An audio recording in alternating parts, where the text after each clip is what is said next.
Start video. How about that? James Hudson. John Dover. It's been a long time. Oh man, much too long. I think the last time I saw you might have been at graduation. I think so. Yeah, I think that's what it was. Yes, man. That was what, 64? 64. In most classrooms, row after row of empty chairs.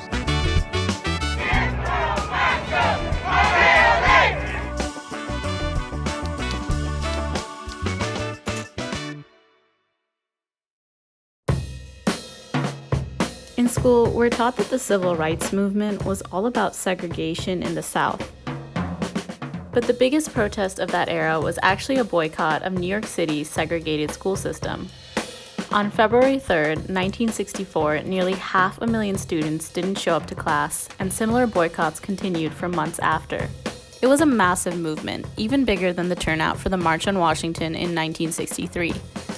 This is John Dover and James Muhammad, formerly James Hudson. They appeared in this picture in the black newspaper The Amsterdam News as students taking part in the boycott nearly 60 years ago. We were pretty involved young people, and I don't know whether we were selected or what. I know that picture was staged though.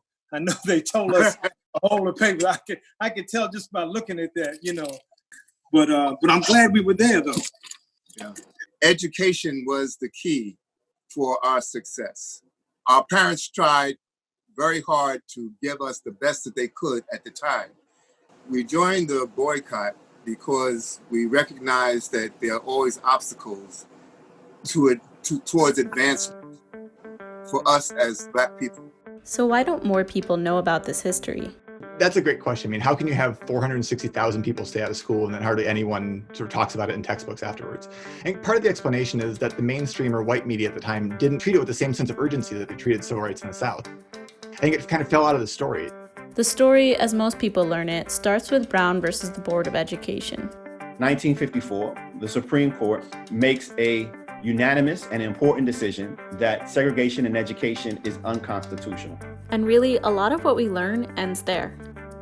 Students are left with thinking that once the court rules, desegregation in schools actually occurs. And the reality is far from that.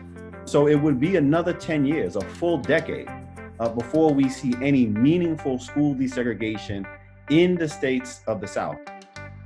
But we don't see anything happening whatsoever in the North because Brown versus the Board of Education did not apply to schools that did not segregate explicitly by law. The greatest worry of the Negroes of Harlem is not color discrimination, but the squalid conditions in which they have to live.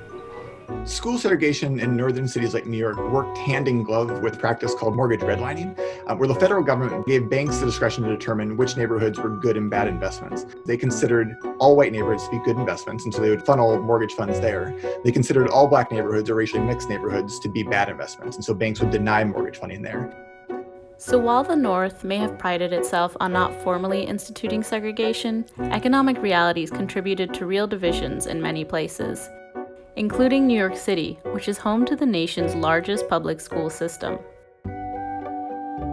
It had been segregated in 1954 when the Supreme Court rules, and it remained segregated 10 years later in 1964 during the height of the civil rights struggle.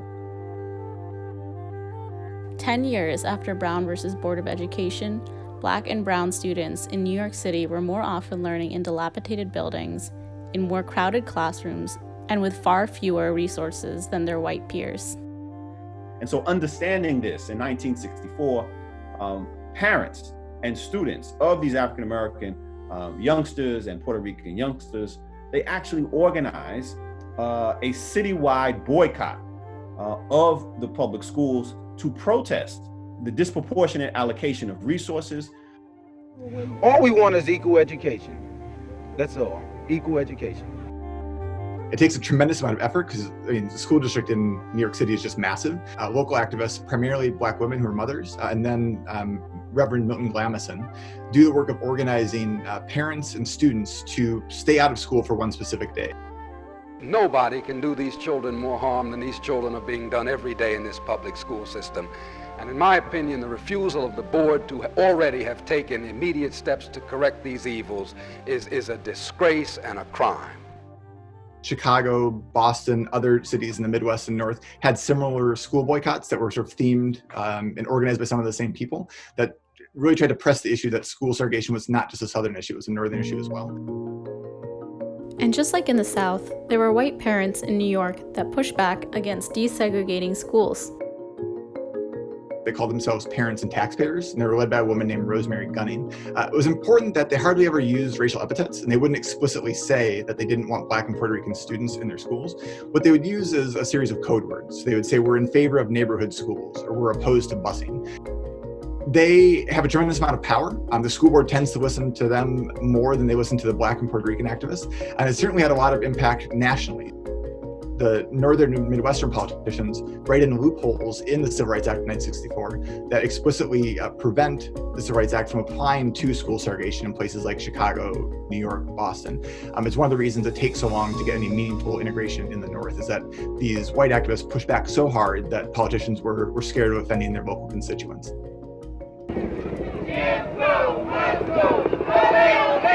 Since 1964, I don't see much of any progress being made in the education systems holistically in America. The fact that we're talking about the same subject, the same questions more than 50 years later, and we're given basically the exact same answers, no progress. Retire segregation! Retire! Well, New York City schools are still segregated. It's a function of the fact that we have never actually adequately addressed the problem of segregated schools that now goes back more than half a century. Education in America likes to lie. When you hear about segregation, you think it was a thing of the past, and that, you know, after the civil rights movement, everybody's all good and kumbaya down the street, you know, and it's just not true. Leanne Nunez is part of Integrate NYC, a student-led group fighting against segregation in New York City schools today. Nunez wasn't taught about the 1964 boycott in history class, but she learned about it through her work as an activist. History is so very important, and reading through the artifacts and what their demands are and seeing how they're not at all very different from what we're demanding today is kind of sad, but also, I think, a little empowering, because they did that, you know, and learning the lessons from what made it successful and where there's room for improvement can help us right now.